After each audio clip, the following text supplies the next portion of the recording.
Again, we gotta get some caveats out there, because if by the time this video is public on YouTube, Columbus Blue Jackets forward Kirill Marchenko is already traded, then I'll have to apologize in advance, and we'll make another video talking about whatever happened in that trade.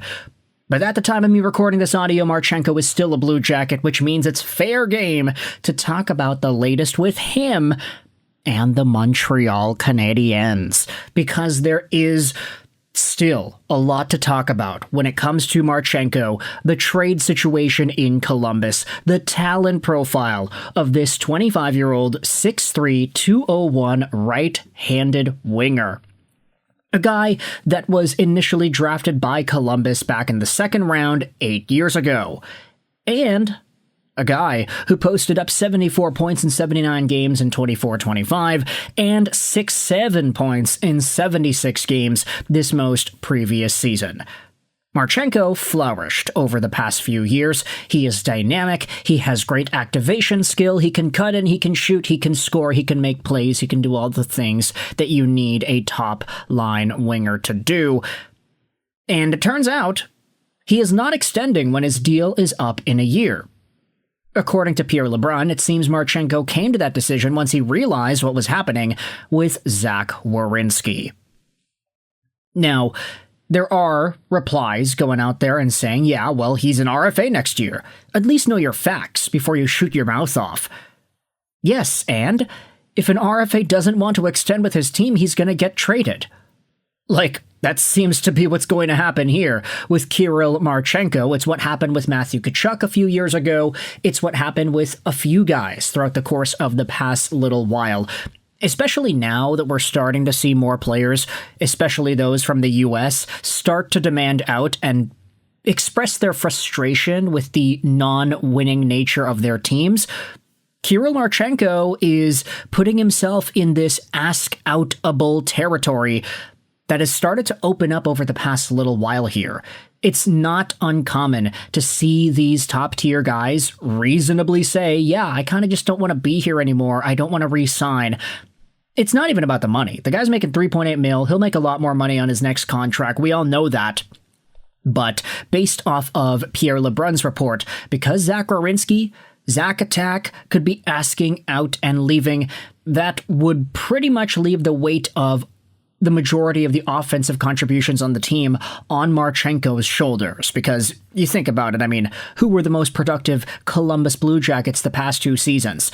It was Werenski, and it's Marchenko. Adam Fantilli is great. Charlie Coyle just signed a contract. Sean Monahan was the comeback story of the year.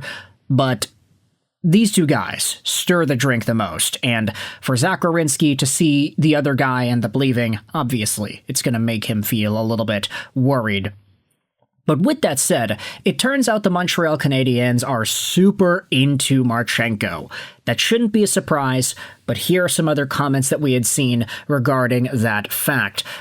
Frank Seravalli said on The Big Show during day one of the NHL Draft, I believe the Canadiens put in a massive, like capital letters, massive trade offer on Marchenko. William LeBlanc says, not massive enough since he hasn't been traded. And yeah, that's probably true to an extent. If they overpay, you'll be the first one to criticize. I'm not sure. We'll see. Everyone has been saying this for days. If you aren't going to go into detail, stop repeating obvious news. Another reply, this is what Frank Seravalli said on Frankly Hockey. I don't know the pieces involved, but the way that it's been framed to me has been the Canadiens might look borderline insane for putting this deal on the table for Marchenko. That's just how big it is. A reply goes out there and says, this doesn't make any sense. The Habs already have Slavkovsky and Demidov on the right side. And that's true, but Kirill Marchenko can play on the left as well. And also the idea of having Marchenko and Demidov together, plus Alexander Zhuravsky, plus Gleb Pugachev, there is a very real Russian movement that is starting to happen in Montreal. And I think, this is just me putting my thinking cap on, the way we can start to define that Russian era in Montreal, I'm going to say the very first guy that comes to my mind that started this wave in a way was Ilya Kovalchuk. Now, of course, I understand there was a pretty big gap in the way the Montreal Canadiens suited up from 2020 when Kovalchuk was there to when Ivan Demidov inevitably made his debut later on. But I feel like Russian players, you talk about the reputation, these guys might be wanting to leave, these guys might not be too committed to the NHL game, etc., etc. That stuff doesn't seem to matter anymore. And that's good, right? It's a good thing that we can take a look at players for just what they are and disregard whether or not they're from Russia or whatever, and think about that as a factor as to whether or not it's worth it to draft these guys or sign these guys or whatever. But it turns out, with a Russian movement already brewing in Montreal, Marchenko is a name to watch.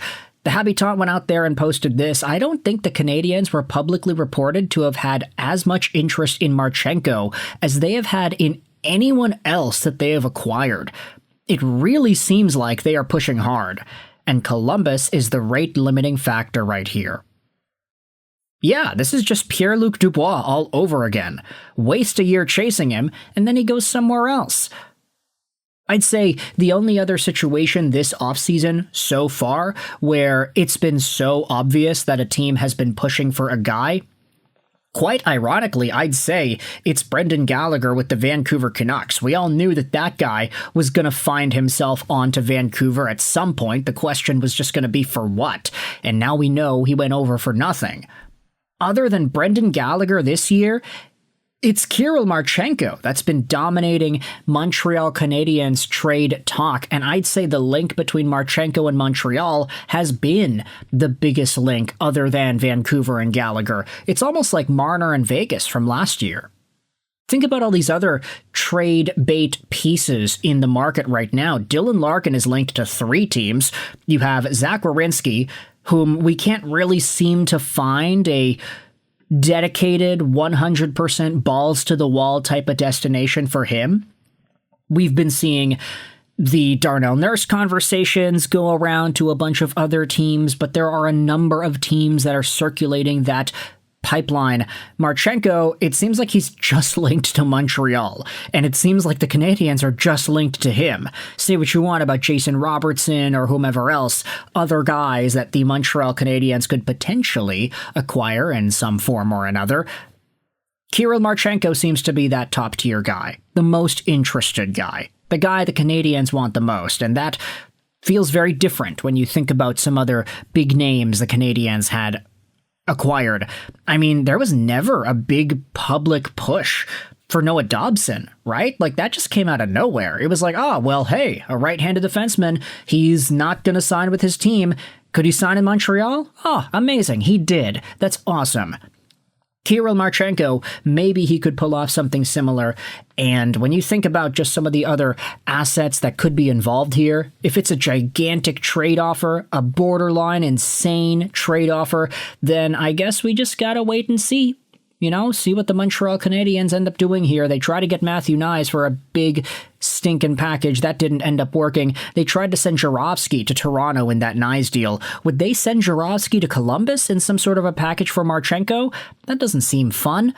Demidov and Jarofsky are just practicing together after all. You can let me know your thoughts in the comment section below. How do you feel about this Kirill Marchenko trade update, courtesy of Frank Seravalli and others? I hope you enjoyed this video. And bye.